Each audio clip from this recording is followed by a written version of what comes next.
தேவா, தாங்கள் அனுமதி அளித்தீர்கள் என்றால் விவாகத்திற்கான இடத்தை நிர்ணயம் செய்துவிடலாம். மகாசாஸ்திரி, தயவு கூர்ந்த இடத்தை முடிவு செய்யாதீர்கள். சற்று பொறுமையாக இருங்கள்.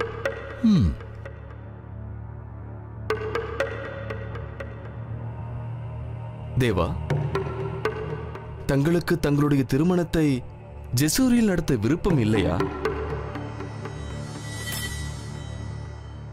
இங்கே பாருங்கள், எனக்கு ஒரு விஷயம் தெரிந்தாக வேண்டும்.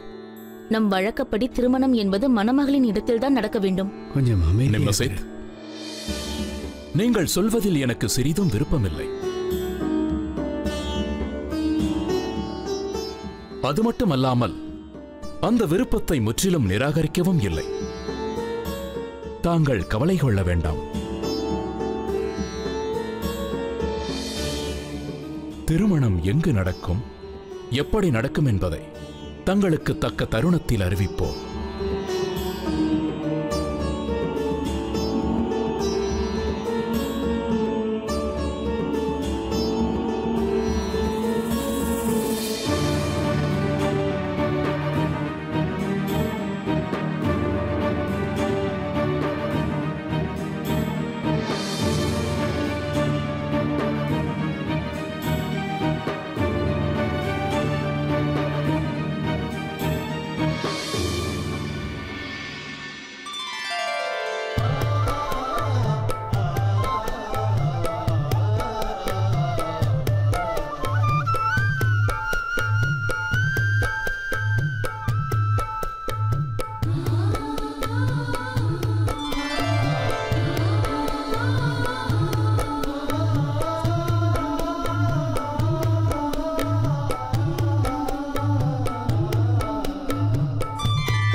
பிரபு, தாங்கள் கூறியது போல் திருமணம் நடக்கும் இடத்தை பற்றி எந்த சந்தேகமும் இல்லை. அனைத்தும் தங்கள் விருப்பப்படியே நடக்கட்டும்.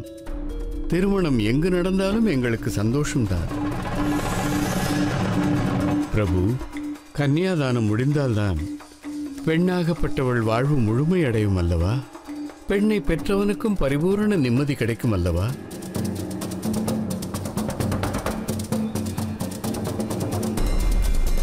ஒரு தகப்பனின் கடமை பூர்த்தியாகும் அல்லவா? கன்னியாதானம் முடிந்துவிட்டால் என் கடமையும் முடிந்துவிடும். கன்னியாதானமா?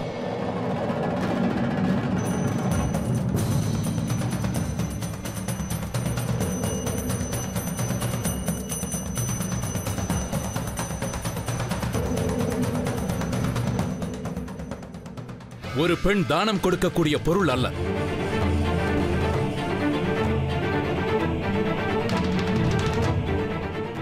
நிம்மசேத், திருமணம் என்பது வேறு விதமான சம்பிரதாயங்களை கொண்டது.